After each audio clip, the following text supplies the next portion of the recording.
Welcome to OKState Daily. Casey Porter here. So glad that you decided to tune in. Fans, today we have a lot to talk about as we bring in Coach Rainwater, getting ready to make it rain here. But hey, we have the press conference last week. We did talk about all the coaches' comments. We have not addressed Chad Weiberg's comments there after he took the podium. And obviously, President Shrum has stepped down. The Board of Regents has played a role with Oklahoma State again. So, Coach, make it rain. Yeah, so Chad Weiberg's comments, I thought, were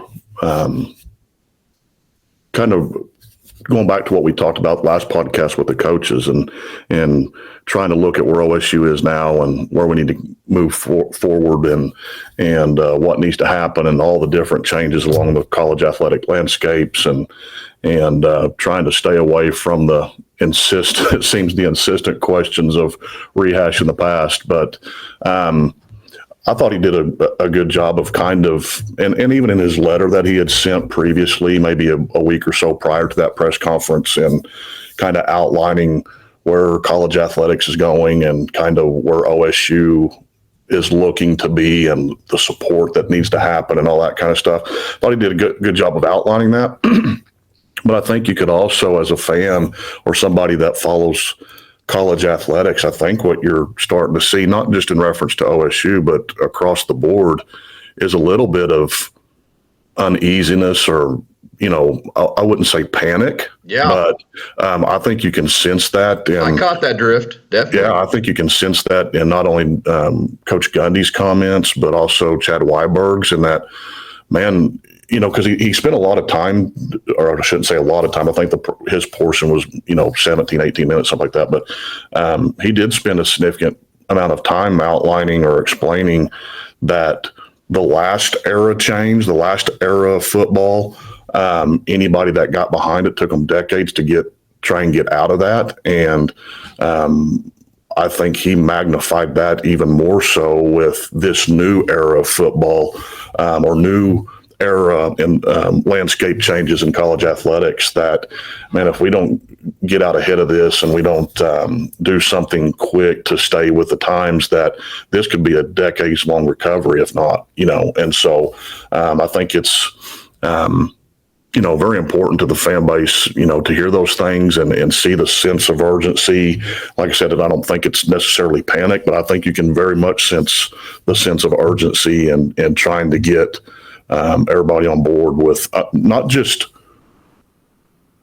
asking for support, but trying to educate people on what revenue sharing is and how it's different, the different pieces, and how maybe it's different than NIL and those sorts of things. So I think they have a very difficult task, and I think they're doing a good job of educating the public on why support has never been more important than it is now. Yeah. And it kind of just came off to me, the urgency. I like the fact that you're using that word, because that's just struck me, just slapped me in the face when I watched him talk. I mean, he was there, I wouldn't say fearful, but very definitely very urgent and had that kind of tone to it. And it really kind of felt like to me when they had conversations with Coach Gundy, of course, this is speculation, but the first thing they had to make Coach Gundy realize is, hey, this isn't 10 years ago. This isn't 15 years ago. This has to get corrected right now. We can't just do the normal stay the course type of thing. So that's really kind of the tone that I got out of it in terms of the way that he probably approached Gundy with this. Yeah, and that, it's always been, what have you done for me lately? Mm-hmm. But what have you done for me lately used to be maybe 3 to 5 years. Yes, now it's 6 months. Yeah, and I think if you can kind of piece all the different, whether it was Coach Gundy talking or Chad Weiberg or whatever, and you piece all that together, I think what you can kind of put together as a synopsis of how that conversation went was, man, we don't have 3 years to rectify this situation. Yeah. Right? Because if it takes us 3 years, it may put us 15 years behind. And I think that's what Chad's piece, or Chad Weiberg's piece in his portion of the press conference was talking about, is we don't have years to figure this out, right? Mm-hmm. We have months to figure this out, or we're going to be decades behind. And I think that's why you saw, maybe even going from the Board of Regents to the conversation with admin or whatever the case is, and the total restructuring of the coaching staff, I think you saw that sense of urgency because that is the plan or the urgency that OSU as a whole has, and that we don't have years to figure this thing out. We've got to get it figured out now for us. And, trying to have that revenue sharing cap without the market that maybe a lot of your other blue blood programs have, and still trying to be competitive in that arena. So it's a very, I would say, exciting time for OSU, but I think it's also a very, I don't know if scary is the right word, but a little bit scared for them, obviously, on, every move is so important on how we're going to progress forward, that if you take one misstep, how far does that put you behind the ball? And so they got a difficult task ahead of them, not just in the way of raising money and raising ticket prices and all those different things that we all know is coming, but also in trying to educate the public and the fan base on why it's important and why it's happening. Yeah. And hey, I know last year is last year, but we have to have you show up to games. I mean, he was very, very clear about that and very urgent about that. Yeah. And how difficult is it to say, with all the, turmoil or whatever you want to call it in the last football season and the disappointment in the record and how they performed, but some of the comments that were made in press conference also and that sort of thing, it was already going to be a difficult task to say we need everybody back. Yes, right. But now you're having to say we need everybody back, plus give us more. Yes, right. And so they got a very difficult task ahead of them if OSU wants to remain competitive. You hear a lot of talk about whether there's going to be, and he even said it, used to be Power 5, now it's Power 4. And if you think it's going to stop there, then you're crazy, and I'm paraphrasing, and the talk that's been out there and the speculation that's been out there about there's going to be 2 super conferences and there's going to be some people left out and programs he like mentioned OSU. Washington State and Oregon State. He sure did. That kind of lets you know where his brain was at. Yeah. Like OSU can get left behind. Yeah. And does the Power 2 become who's competing for the national championship, and then everybody that gets left behind is playing the lesser bowl games, and that sort of thing. And so, and I think them trying to make a plan moving forward without knowing what moving forward looks like or what the end game looks like, and I think both of them, Coach Gundy and Chad Weiberg, detailed that too, is that we really don't know. We don't know. There hasn't been, they used the transfer portal as an example by saying there was dates set when the transfer portal would close and open back up. And all of us see that, okay, transfer portal closes today, and then 3 days later you see somebody was picked up out of the transfer portal. And they, both of them, I thought, detailed how, there's rough guidelines, but there aren't set guidelines. Sure. And it's kind of hard to, you're kind of having to predict where it's going to be and hope that you land somewhere on the target. And so it's not an easy task for them to, especially with the timing of this last football season and trying to get everybody back on board and everybody be excited about OSU football again. And then saying we not only need that, but we need to raise ticket prices also. So it's going to be interesting to see where it falls, but I think they're heading in the right direction. Of course, Chad loves basketball. His dad was a college basketball coach there at NOC in Tonkawa, and so he grew up in a coaching family, and so he loves Oklahoma State basketball. I mean, there's no doubt about that. I mean, there's no way of hiding around that, and he's seen what has happened to what 20 years ago was the rowdiest arena in the country. And it's just, you have to control what you can control. And the one thing that we can control is for football not to go down the road basketball went in terms of losing fan support and all that. Because if you do, and football goes down any kind of, even to a way lower extent, if football goes down that road, OSU is sunk from an athletic department. Absolutely. Every sport, well, I don't know about every sport, but it would be devastating to the athletic program. It sure would. It sure would. And I think that's where, him saying that and him detailing programs in the past and how it took them decades to get out of it and how that's even magnified even more now that I don't think they're hitting the panic button, but man, they are sure throwing it out there that, man, we've got to right this ship and right it now, and we can't do it without the fan base. Yeah. And so I think they're probably working overtime and working more hours than they ever have been to try and figure this thing out and educate the fan base and make sure that support doesn't dwindle because, with just the revenue sharing aspect, right, in that now schools are allowed to share their revenue with the athletes.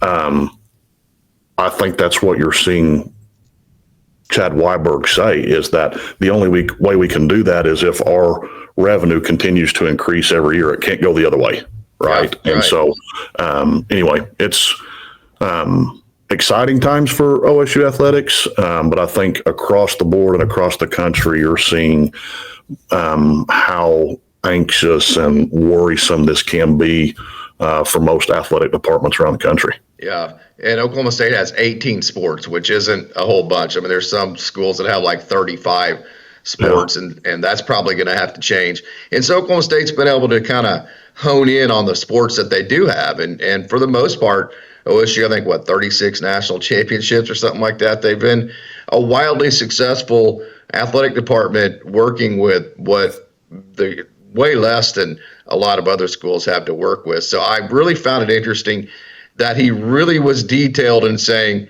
every sport's going to have to hold their own weight. So in other words, hey, we can't be taking trips to Hawaii and then coming home and not having any kind of home crowd and your sport be just completely in the red with everything. So every sport, if they want to survive and be a sport at Oklahoma State, they're going to all have to do their part. Although we know football's the cash cow, every sport needs to, if you're in the red, at least be in the red the least amount you possibly can, right? Right. Well, and I think it's kind of contradictory, not on OSU's part, but just in general, in that let's not travel to Hawaii for a week or whatever the case is, but we have a conference that spans from the West Coast to the East Coast, and I think that's put a lot of strain. We talked about that last podcast as well. Is that it just puts a lot of strain on your athletic budget when these conference realignments are not reasonably. We talked about last time. Used to whether it was the Big 8 or even at the start of the Big 12, you're talking about Nebraska down to Texas and between Colorado and Missouri, and now you're talking about from, Arizona all the way over to West Virginia and down to Florida, and it's all over the place. And so not only are you having to share your revenue with your athletes now in order to be competitive, but the expense of travel and costs and all those type of things are magnified and significantly more than they've ever been as well. So it's, I don't know. I wouldn't want that job trying to figure all that out and be in a situation where Stillwater, Oklahoma is having to compete financially in the market that they're in with, markets that are much bigger. And so anyway, they're doing everything they can to educate if anybody's listening, right? And hopefully people are, and educating the fan base and the public on where it's headed and what needs to happen. And hopefully, people jump on board and accept it. And if not, then don't complain if we're not competitive. Were you surprised, or I kind of got a weird, comforting feeling that Weiberg was not in any way, shape, or form worried to show that he's worried about this. Usually that whenever you're in a position of leadership, you want to show everybody you're strong. You don't want to show that you're worried about. I found it interesting that he just point blank just really came off like, hey, I'm worried about this, and I promise you, if I'm worried about this, then you need to be worried about. I found that interesting that he actually came as strong from that perspective as he did. Yeah. So, and I totally agree. I think there's no other way to handle it than the way he did, is to show the vulnerability that OSU, and again, not just OSU, but a lot of programs around the country, the vulnerability that everybody's in right now, and that we have to take these steps. But, I was thinking while I was listening to his portion of the press conference is, there's been a lot of talk. There's always muttering here and there, but especially since August about loyal and true, and people getting coaches and stuff that are loyal to the program. In my opinion, after all this is kind of settled, listen to him, one thing that dawned on me was there's probably right now not one more position at OSU that it's more important to have somebody that is an OSU guy and loyal to OSU than that athletic director. No doubt. Right. And that you can get coaches that'll be here for a year or two or three and have success and move on and that sort of thing, as long as they're successful. But if you've got somebody in that top leadership position for your athletic department that is not bought in and sold and bleeds orange and all those other vernaculars that you want to use, that could be a very devastating, and I use devastating, probably not the right word, but it could be a very devastating turn for an athletic department if you don't have somebody in that position that is loyal to the university and rides for the brand. Yep. And so I think if nothing else, it allows him to show that vulnerability because that's his true feelings, because he is an OSU fan. And you've said that numerous times on previous podcasts. He's not just an OSU employee, he's an OSU fan. No doubt. And nobody wants what's best for OSU football and athletics in general more. There may be some that want it just as much as he does, but I don't think you're going to see about wants it any more than what Chad Berg wants. So I think OSU's lucky to have him in that position, and I think that's why you see the vulnerability that you're talking about in the press conferences, because that's his true feelings and he can't hide it. It's not fake. He's not putting on a front when he wears that orange tie or wears a pullover with OSU. That's the same pullover that's that same logo he's worn for 40 years. And so I think OSU is very lucky to have somebody like Chad Weiberg in that position that not only cares about the history of OSU, but is also very present in what needs to happen, but is very excited about what the steps need to happen in order to make the future successful and competitive. Yeah, I totally agree. And going back to one of your earlier comments that he made, talking about not capitalizing on all the World War II veterans coming back after World War II. Yeah. I think he was directly referencing OU. OU went, and rumor is they paid all these 27-year-olds that had been in war, right? Then Oklahoma State just decided not to, for whatever reason it may be. And because of that, right at that point in time, OSU and OU were pretty similar. Oklahoma State had won a national title in the mid-'40s and were very good. And at that time, Oklahoma State and OU were on equal footing in football. OU decided to make the commitment, go get all the World War II veterans, commit to football. OSU didn't, and now OU's a blue blood. Oklahoma State isn't this many years later. Mm-hmm. So this is a fresh opportunity for Oklahoma State to be not a blue blood, OSU's never going to be Alabama, right? Yep. Never going to be Texas, never going to have that kind of money. But when you're talking about the second rung of teams like Iowa State, K-State, Arizona State, Oklahoma State definitely could be the blue blood of that group and should be.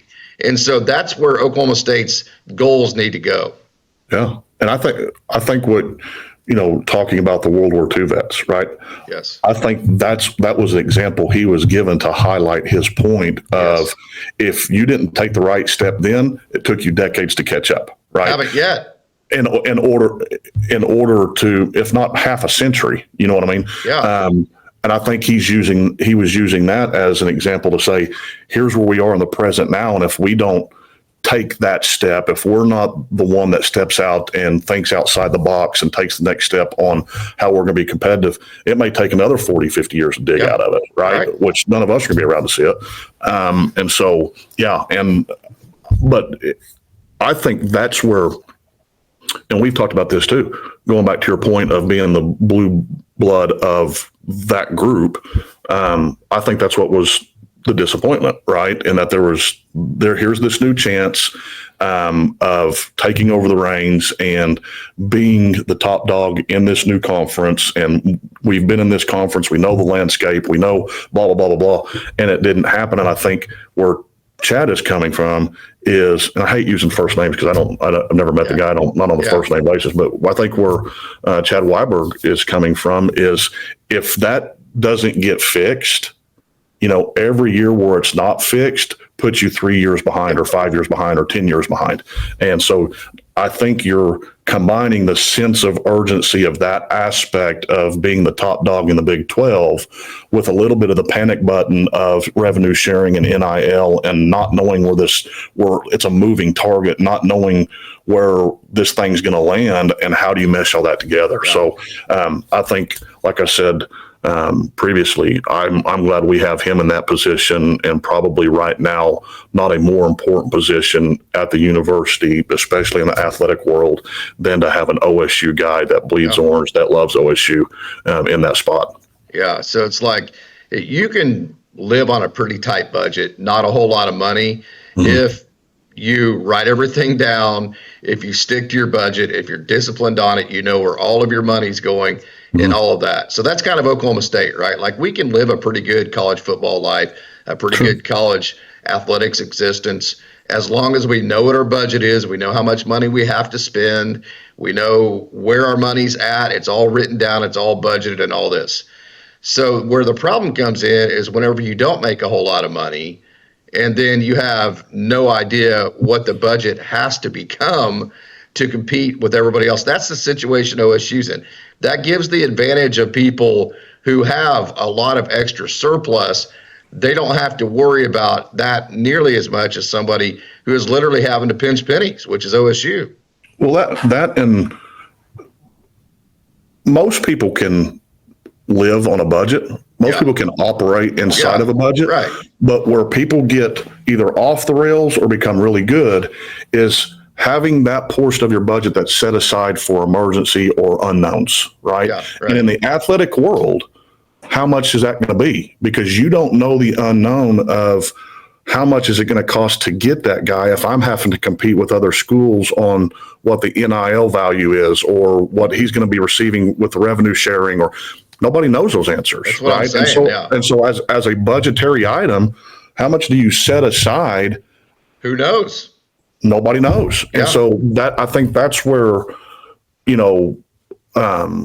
probably cutting years off everybody's life in that department of not knowing what that target is. And are we going to have enough money over here to just pay for expenses and operate in 2025 athletic world, but also have enough slush fund, so to speak, or enough set aside where we can dip into if it's going to cost us a little bit more than what we have budgeted to go get the guys that we need to get.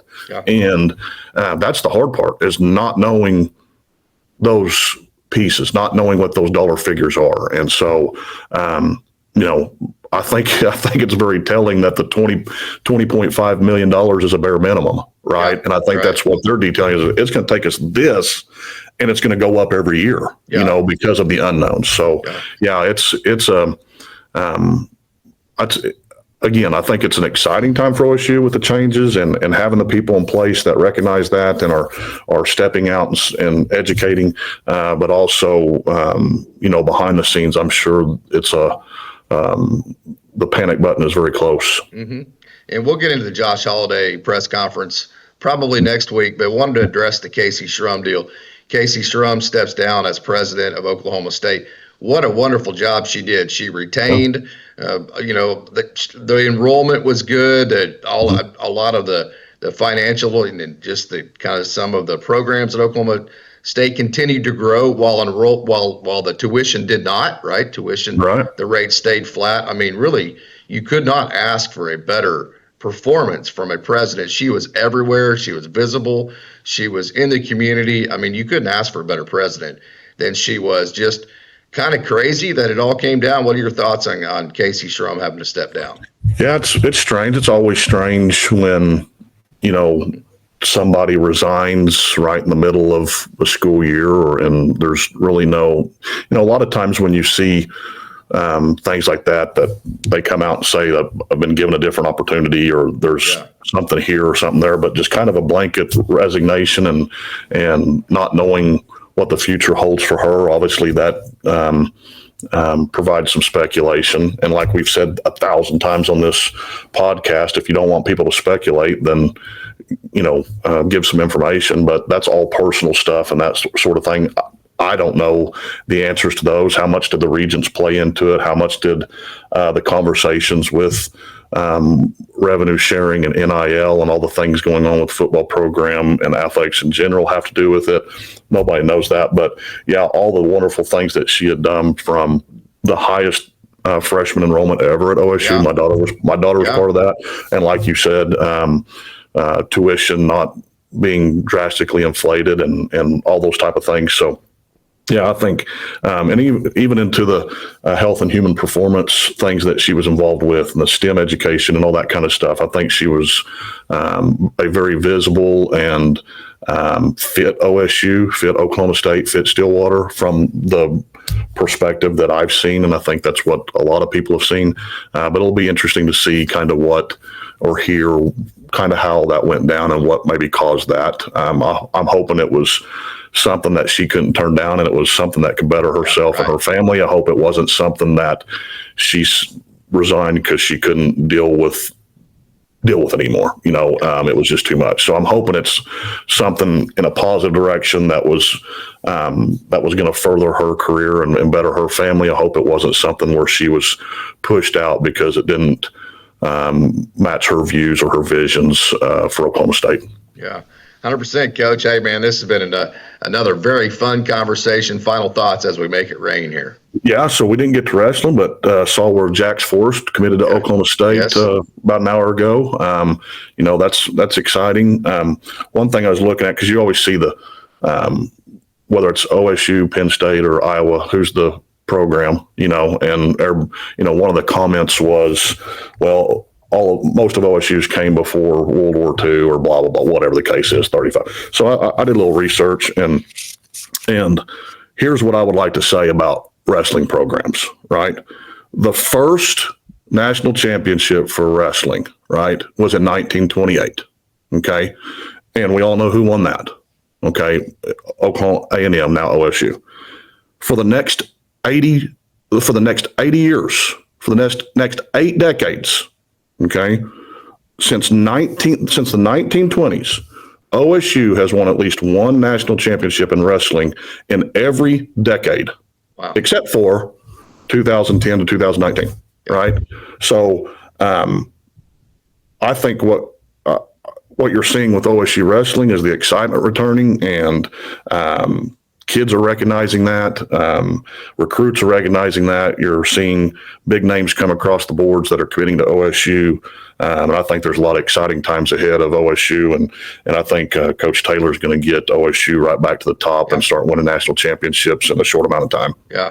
Kind of going back to Chad Weiberg's comments at the press conference, with a team, you're only as strong as your weakest link, right? So, yes, football does need to be the cash cow, and it needs to be on top of its game.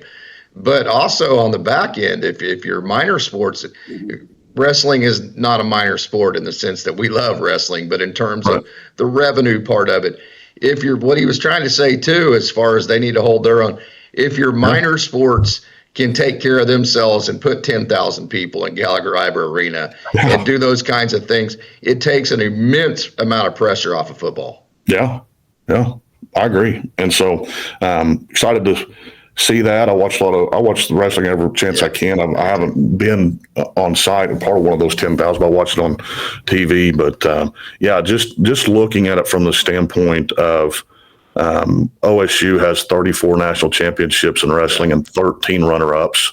So over a 90-year period from 1928 to 2000 through 2009, OSU, half of those years was either the national champion or the runner-up. Speaks volumes to the program and the longevity of that program that OSU has. And I don't think there's any question in this region who people think the top wrestling program is. It may be since 2006 or 19 years since we've won one, but I think we're going to get back there pretty quick. So excited with everything that's going on there too. All right, Coach. Thanks, man. All right. See you.